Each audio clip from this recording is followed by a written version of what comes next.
Dimanche 14 juillet, 15e dimanche du temps ordinaire. Moi, par ta justice, je verrai ta face. Quand ta gloire se manifestera, je serai rassasié. Seigneur Dieu, tu montres aux égarés la lumière de ta vérité pour qu'ils puissent reprendre le bon chemin. Donne à tous ceux qui se déclarent chrétiens de rejeter ce qui est contraire à ton nom et de rechercher ce qui lui fait honneur. Première lecture, lecture du livre du prophète Amos, chapitre 7, versets 12 à 15. Psaume 84. Fais-nous voir, Seigneur, ton amour et donne-nous ton salut. Deuxième lecture, lecture de la lettre de saint Paul, apôtre aux Éphésiens, chapitre 1, versets 3 à 14. Alléluia, que le Père de notre Seigneur Jésus-Christ ouvre à sa lumière les yeux de notre cœur pour que nous percevions l'espérance que donne son appel. Alléluia. Évangile de Jésus-Christ selon saint Marc, chapitre 6, versets 7 à 13. En ce temps-là, Jésus appela les 12. Alors il commença à les envoyer en mission, deux par deux. Il leur donnait l'autorité sur les esprits impurs, et il leur prescrivait de ne rien prendre pour la route, mais seulement un bâton, pas de pain, pas de sac, pas de pièces de monnaie dans leur ceinture. Mettez des sandales, ne prenez pas de tunique de rechange. Il leur dit encore, quand vous avez trouvé l'hospitalité dans une maison, restez-y jusqu'à votre départ. Si dans une localité on refuse de vous accueillir et de vous écouter, partez et secouez la poussière de vos pieds. Ce sera pour eux un témoignage. Ils partirent et proclamèrent qu'il fallait se convertir. Ils expulsaient beaucoup de démons, faisaient des onctions d'huile à de nombreux malades et les guérissaient.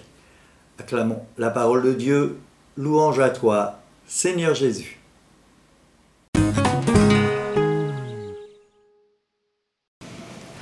Les frères, les lectures qui nous sont proposées sont intéressantes. Il y en a une qui est très longue. Alors effectivement, pour tout de suite rassurer certains, on aurait pu choisir une lecture plus courte. Mais non, il ne faut pas choisir de lecture plus courte. Il faut garder les bonnes lectures et les lectures longues.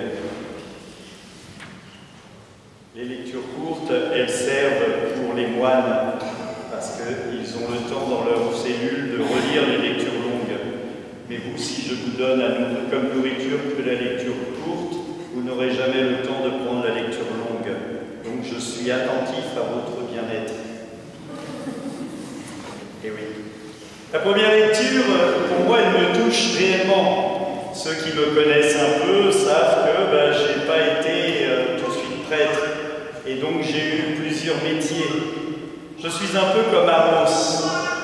J'étais éleveur, mais j'étais, à vrai dire, plutôt pâtissier. J'ai travaillé en usine, j'ai fait chauffeur poids lourd, j'ai fait plusieurs métiers. Donc, j'ai été appelé un jour de mon lieu de travail à prendre une mission dans l'église. Cela ne veut pas dire que je n'étais pas dans l'église, puisque à 16 ans, je sévissais déjà pour le choix des chants dans la messe, ce qui fait qu'on ne mettait pas n'importe quel chant à la messe. Néanmoins, Amos est celui qui vient annoncer la nouvelle dans un lieu où il n'est pas désiré, dans un lieu où Dieu lui demande d'aller rétablir l'ordre. Alors moi j'ai la chance parce que quand je suis arrivé ici, l'ordre existait déjà. Donc c'est pas mal. Mais néanmoins, comment je peux entendre dans ma vie quelqu'un qui vient me dire que je me suis écarté de l'amour de Dieu? C'est ce que nous faisons, nous, prêtres, lors de la confession. C'est ce que fait le prêtre lorsque je vais me confesser à lui. Il me dit, tiens, là, tu étais dans l'erreur. Et il nous le dit, et je vous le dis à ceux qui viennent se confesser. Comment est-ce que je peux voir le Christ? Seigneur, fais-nous voir ton amour et donne-nous le salut. C'est un peu le résumé de cette belle lettre aux Éphésiens que nous avons lue. Nous nous avons la grâce d'entrer en relation avec celui qui nous sauve. Par notre baptême, et Jules va être baptisé tout à l'heure, il va recevoir le don de l'Esprit Saint. Tous ceux qui ont été baptisés, eh bien, même si le baptême catholique fait rentrer dans l'Église catholique, ce n'est pas seulement un signe d'appartenance. Ce n'est pas que le signe de « ça y est, je suis chrétien ». Effectivement, c'est le signe, le baptême, je suis chrétien. Sans baptême, je peux être merveilleusement bon, mais je ne suis pas chrétien, pas catholique. Mais le baptême catholique est une grâce, un don de l'Esprit Saint. Je vais faire l'imposition des mains sur Jules, qui va recevoir le don de l'Esprit Saint. Mais comme chacun de nous avons reçu le jour de notre baptême catholique, l'imposition des mains, l'appel au don de l'Esprit Saint.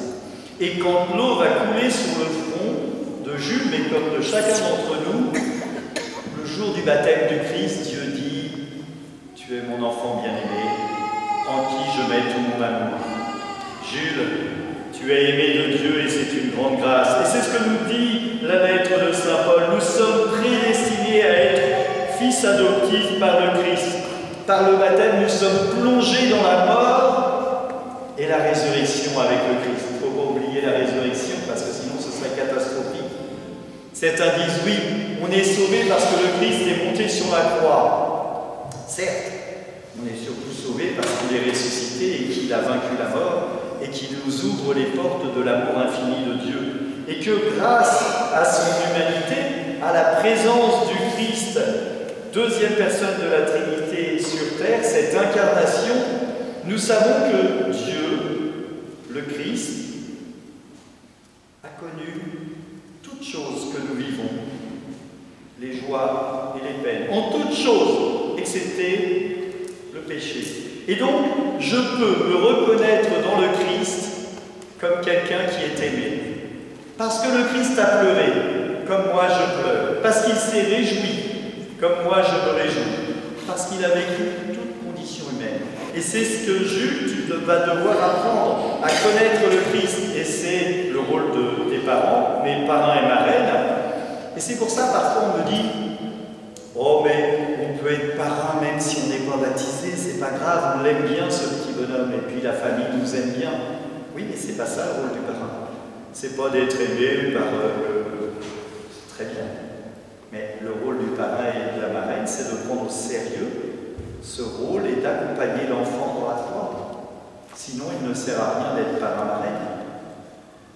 Et parfois, on me dit « Oui, mais moi j'ai un ami, il est musulman, c'est chouette, on s'entend bien. » Ah oui, mais il n'a pas la même foi que moi, je respecte sa foi.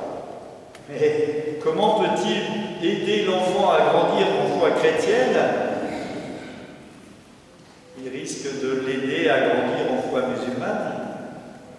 Et c'est une erreur, puisque vous souhaitez donner ce qu'il y a de meilleur à vos enfants, et c'est pour ça que vous voulez qu'ils soient baptisés dans l'Église catholique, parce que recevoir un don d'amour, puisque c'est ça dont il s'agit, c'est ce qu'il y a de meilleur. Les parents, en général, ils veulent donner ce qu'il y a de meilleur à leurs enfants. Et vous avez choisi le baptême pour Jules. L'Évangile nous invite à être témoins de l'amour de Dieu. Il nous invite à être missionnaires, comme Amos, à prendre notre bâton de pèlerin, à annoncer. Alors pourquoi sont-ils deux par deux? Ce n'est pas pour faire comme les témoins de Jéhovah, c'est surtout pour montrer la fraternité. Nous croyons en un Dieu trinitaire qui se communique en lui et qui s'aime, pour montrer l'amour. Rien de tel que quelqu'un qui aime quelqu'un d'autre. Pour montrer l'amour, eh bien, je peux montrer la Trinité. Saint Augustin dira, il y a l'aimé, l'aimant et ce sentiment d'amour entre les deux. Cette Trinité me fait découvrir un amour infaillible. Et un couple qui s'aime et qui grandit dans la foi, eh bien, peut être témoin de l'amour de Dieu auprès de sa famille et auprès de ses voisins et amis. C'est ce que nous sommes invités à faire, à annoncer la bonne nouvelle, à annoncer que il y a part dans la Bible, quelque chose qui est dit comme ça, c'est à l'amour que vous montrerez les uns aux autres que l'on saura que vous êtes chrétiens. C'est à l'amour que l'on a les uns pour les autres que l'on saura que nous sommes une communauté qui aime et qui sait aimer. Alors, comment je peux prendre place dans cet amour? Comment je peux, témoigner de l'amour de Dieu? Ici, dans notre vie et dans notre paroisse, nous avons des adultes qui ont fait des formations pour accompagner les malades, qui ont fait des formations pour accompagner les défunts, les familles des défunts. Il va y avoir une nouvelle formation qui va être mise en route au niveau du diocèse pour 2 ans pour prendre des responsabilités. On ne se décrète pas comme ça témoin de l'amour de Dieu. Il est bon d'avoir une certaine formation. Et c'est ça qui est important de pouvoir comprendre. Je ne suis pas chrétien tout seul, sinon je suis un chrétien triste et un chrétien en danger. Je ne suis pas et je ne viens pas à la messe pour vivre ma messe à moi. Parce que ce n'est pas le but de la messe. Puisque lorsque je viens prendre le corps du Christ, Saint Augustin le dira, vous allez dire, tiens, il parle beaucoup de Saint Augustin, mais c'est parce que je l'aime bien. Saint Augustin dit, lorsque je présente le corps du Christ, je dis le corps du Christ, et vous répondez Amen. Amen parce que vous croyez que c'est le corps du Christ. Et Amen parce que vous croyez que vous faites partie du corps du Christ. Et du coup, si je viens à la messe pour moi, et un jour Jules prendra la communion, et si je viens à la messe juste pour moi, je ne fais pas partie du corps du Christ. Et j'ai raté quelque chose dans ma foi. Soyons dans la joie d'être chrétiens. Soyons dans la joie de recevoir le corps du Christ si nous pouvons le faire. Soyons dans la joie d'accompagner tous ceux qui vont au baptême. Soyons dans la joie d'accompagner ceux qui sont perdus et qui cherchent le Christ, parce que nous avons cette grâce et nous pouvons leur dire que Dieu les aime, même s'ils se sont éloignés de Dieu. Amen. Seigneur, regarde les dons de ton Église qui te supplie, accorde à tes fidèles qui vont les recevoir la grâce de la sainteté plus grande. Le passereau lui-même s'est trouvé une maison, la tourterelle un nid pour abriter sa couvée. Tes autels, Seigneur, Dieu de l'univers, mon roi et mon Dieu, heureux les habitants de ta maison, ils te loueront pour les siècles des siècles. Que Dieu Tout-Puissant vous bénisse tous, le Père, le Fils et le Saint-Esprit. Amen. Et bonnes vacances à ceux qui partent en vacances.